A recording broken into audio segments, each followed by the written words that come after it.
c'est quoi la différence entre le burn-out et la dépression? D'accord. J'ai l'impression que c'est un peu... Oui, généralement, les gens vont confondre les deux. On va dire les deux se rejoignent à des points, mais ce n'est pas la même chose. Parce que quand on parle de burn-out, on parle d'épuisement professionnel. Donc, c'est lié à la charge, à la surcharge, et à l'intensité du travail. Il y a des causes sous-jacentes qui vont faire que nos ressources personnelles ne pourront plus répondre à une tâche précise. Mais on va forcer.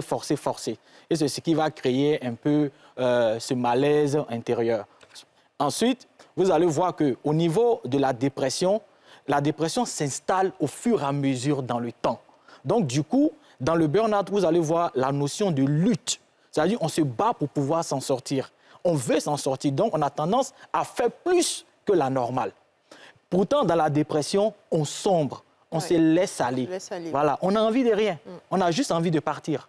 Voilà, comme je me dis que voilà, c'est comme c'est un lac où on a le dépressif, on a celui qui a le burn-out. Donc, celui qui a le burn-out va tenter d'attraper la bouée de sauvetage ou encore une branche, etc. Mais celui qui a la dépression va se laisser carrément... Mais est-ce que vous ne pensez pas que peut-être la dépression, c'est peut-être le prélude au burn-out? Qu'est-ce qui est plus élevé entre la dépression et le burn-out? Parce que souvent, quelqu'un qui n'a pas le choix que d'aller au travail, elle ne va peut-être pas en vouloir y aller parce qu'elle se sent fatiguée, mais elle va forcer pour pouvoir continuer de travailler parce que vers la fin, il y a un salaire, à la fin du mois, il y a un salaire. Donc, est-ce que la dépression n'est pas d'abord le début du burn-out? C'est plutôt l'inverse. L'inverse. Parce que c'est quand le burn-out n'est pas pris en charge par les professionnels que vous allez voir que la dépression va s'installer au fil du temps.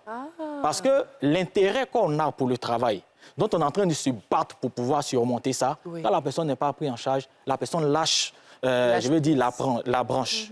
La personne lâche la branche, du coup, la personne se déconnecte du travail. Donc là, c'est le blackout total et on commence à sombrer progressivement dans la dépression.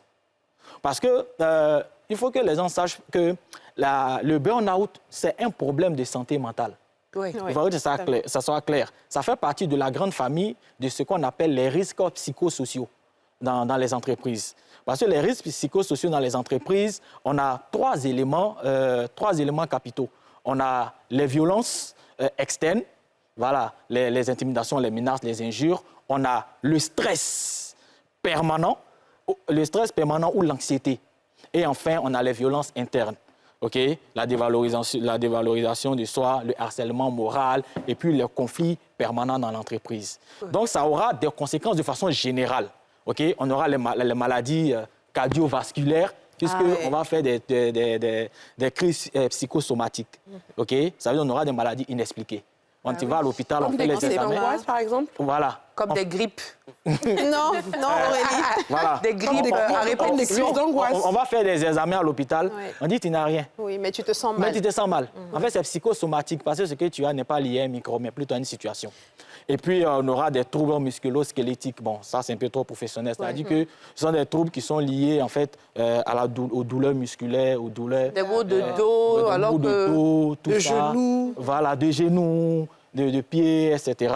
Et puis maintenant, on aura le burn-out ou la dépression qui va s'installer après. Donc, vous voyez un peu que le burn-out, en fait, est plus à la sortie là-bas. Mais, en fait, c'est un problème réel. Voilà. Là, les gens vont confondre le burn-out, le brown-out et puis le bore-out. Bon, aujourd'hui, on va se concentrer sur le burn-out, sinon on va pas s'en sortir. Non, en fait, je me dis que si on fait la différence entre les trois éléments, on pourra mieux se situer vraiment de qu'est-ce qui est quoi, qu'est-ce qui n'est pas quoi. Donc, vous allez voir que le burn-out, comme on l'a dit, c'est lié à l'épuisement professionnel. Le bore-out, c'est l'ennui au travail. D'accord. C'est-à-dire que la personne est hyper qualifiée et puis on lui donne un poste où il ne sert à rien. Voilà, donc cet ennui-là... Il n'y a pas de challenge, en fait. Oui. C'est comme les enfants surdoués qui s'ennuient en classe. Justement, il se sent dévalorisé. En fait, il ne sert à rien. Et puis maintenant, le burn-out, c'est lié à la perte de sens. C'est-à-dire que ce travail-là n'a plus de sens pour lui. C'est plus épanouissant. Voilà, c'est plus épanouissant, c'est rien. D'accord. Voilà, Ok, donc très là, bien. il n'y a pas forcément un épuisement, c'est dans le burn-out. D'accord, je vais me tourner vers Linda. Quand tu as vécu ton burn-out, déjà, il faut nous parler de ton travail pour qu'on puisse comprendre un peu ton burn-out. D'accord, moi je suis magistrat depuis 2007 au Gabon, donc je suis dans la chambre matrimoniale et je reçois beaucoup les divorces, les gardes juridiques, les successions. Et parfois, ce qui a commencé à beaucoup me traumatiser, c'était les successions de viols sur mineurs. On t'amène une petite fille de 2 ans qui a été violée au point où il n'y a plus de séparation entre, vous voyez ce que je veux dire, et vous vous rendez compte que c'est le père, la mère a couvert. Donc, des situations tellement sales. Et il faut régler ça, il faut trouver des solutions. Donc, année après année, et puis en plus j'ai une page Facebook où j'essaie de pousser les femmes à connaître leurs droits parce que beaucoup de femmes ne lisent pas, ne se renseignent pas, ne connaissent pas leurs droits, donc elles se retrouvent dans des situations. Et à force, et en plus je suis maman, je suis aussi... Épouse? Non. Ah, d'accord. Dieu merci, parce que vraiment... Donc, quand je dis Dieu merci, c'est que je ne sais même pas comment j'aurais fait si j'avais aussi... Un mari à gérer. Voilà, vraiment. Parce que j'ai une ONG. Donc, c'est vraiment le je suis assistante pasteur. aussi. Donc, il y a aussi l'église. Wow. Donc, vraiment, un moment... Tellement on veut aider, on veut enlever la souffrance, on veut vraiment... En fait, mon rêve, c'est la justice. C'était vraiment donner la justice à ces personnes. Quand vous avez des veuves, qu'on a spoliés, des orphelins. Donc, j'étais tout le temps sur le terrain, je devais recevoir les gens. Et puis, plus vous aidez les gens, plus ils passent le mot. Donc, plus de monde a besoin de vous. Oui. Plus de monde. Au début, j'avais peut-être 10 dossiers par jour. À des moments, je me suis retrouvée maintenant avec 40, 50. Et puis, des gens qui sont tellement en détresse. Et quand vous ne les aidez pas, vous vous culpabilisez. Ah mon Dieu, si je n'aide pas et la personne meurt après ou quelque chose. Donc on se force. Je travaille de 8h jusqu'à 1h du matin. Est-ce que toi, tu as vu les signes arriver? Non, vraiment pas. Moi, c'est ma nièce qui est ma meilleure amie aussi. Enfin, vous voyez, je suis la petite tante. C'est elle qui m'a dit, tu ne vas pas bien. Mais comment vous avez su d'ailleurs que vous n'alliez pas bien? Quel moment? Non, c'est même pas elle. Non, je ne savais pas. Qu'est-ce qu'on vous a dit qui a attiré votre attention sur le... En fait, elle s'est rendue compte que je n'allais pas bien parce que je me suis endormie en pleine conversation, en plein papato. Vous voyez ce que je veux dire? Genre, on est en train de congosser. On dit le congossa, si vous vous endormez, c'est que vraiment il y a un problème. Congossa croustillant comme ça. Et puis tout d'un coup, moi je ne me suis pas rendu compte. C'est quand je me réveille, je dis, ah, excuse-moi, je me suis assoupie. Elle me dit, tu as dormi 4 heures. Ça va? Et quand elle m'a dit ça va, et j'ai voulu répondre oui.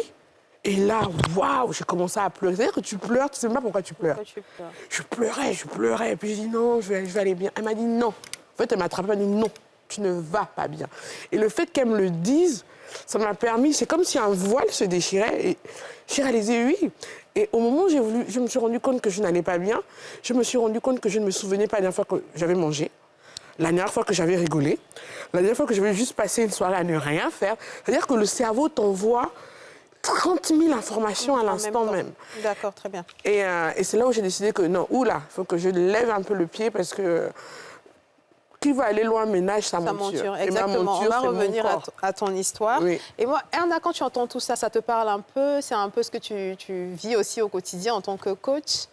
En tant que coach, en tant que femme, en tant que mère et également dans le cadre de mon activité professionnelle principale où j'aide à la prévention justement des risques psychosociaux et je forme en fait mes collègues parce que comme le disait Linda, il y a un phénomène en fait là-dedans, c'est que généralement on ne se rend pas compte. On se rend compte qu'en fait on a des problématiques auxquelles on veut répondre.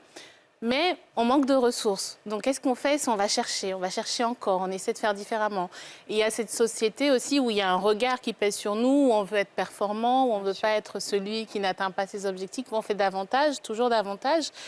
Et on considère ça comme normal, sauf que ce faisant, on s'épuise, parce que c'est un peu comme les vases communicants, en fait. Quand ça sort, à un moment donné, il n'y a plus rien, il n'y a plus de jus. Et nous, on ne se rend pas compte. Et c'est là que notre entourage, donc vous avez eu beaucoup de chance avec votre petite nièce, doit être alerte pour voir ces changements qui peuvent avoir lieu dans notre comportement, notre manière d'agir, ou quelqu'un qui était plein d'énergie, qui se retrouve apathique, ou enfin, vraiment, ou des choses, des petites choses dont nous, on ne se rend pas compte, mais qu'eux voient. Et quand ils nous alertent dessus, quelquefois, il y a un petit déni, se dire, ah non, c'est pas... Surtout, on a tendance à se dire, c'est pas trop quelque chose pour notre type de population, on va dire ça comme ça. C'est pour les faibles, c'est pour les gens qui n'y arrivent pas.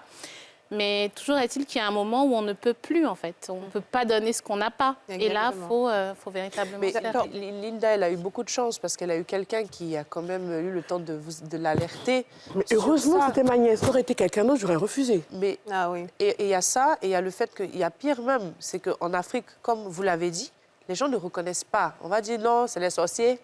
On va dire non. On m'a envoyé un missile. Voilà, tu vis un stress, ça va aller. Même, il y a des gens, même, la famille même ne reconnaît pas, même l'entourage. Comment on fait alors nous-mêmes pour nous rendre compte de la gravité du problème? Parce que les gens meurent on a tendance à dire que c'est alors que c'est finalement le problème des de la Blancs. dépression. Oui. Question très pertinente. Et c'est là qui est un peu plus compliqué parce que on a une mauvaise représentation de la santé mentale en général. C'est ça. Et c'est ce qui se répercute en fait sur tout le reste. Parce que les gens n'ont pas compris que la santé mentale, c'est la santé. C'est ça, Oui. en fait. Quand ça ne va pas là, rien ne va. La santé mentale, L'esprit c'est la d'abord, santé. ensuite le corps. Exactement. C'est-à-dire c'est l'esprit qui gouverne, c'est le mental qui gouverne le physique. Oui. OK? Donc, du coup, quand les gens vont dire non, c'est une question de blanc, c'est une question de ci, c'est une question de ça, en réalité, c'est purement culturel. Vous voyez, je peux poser une question comme ça, plus simplement, à Didia, par exemple. Comment tu peux traduire psychologue dans ta langue maternelle? C'est un mot. Tu vas faire une adaptation. Oui. Et généralement, tu vas dire, c'est ceux qui soignent les fous, là. Non, c'est bon. Aujourd'hui, je ne dirais pas ça. Non, aujourd'hui, je parle de la langue maternelle. Ah oui, en fait. oui, c'est ça, c'est le docteur des fous. Voilà, c'est le docteur des fous, dans la langue maternelle. Oui. Donc, du coup, ceux même qui sont analphabètes ou encore qui ne sont pas allés à l'école, quand ils vont vouloir traduire le travail peut-être que leur enfant fait ou encore leur cousin fait, tout ça, Oui. ils vont traduire ça par ça. C'est vrai. Donc, du coup, la représentation de ce qu'on a, quand on voit cette personne-là en train d'accompagner une personne, on va dire c'est que la personne est folle. Alors que nous-mêmes, dans le métier, on ne prononce pas le mot fou, etc.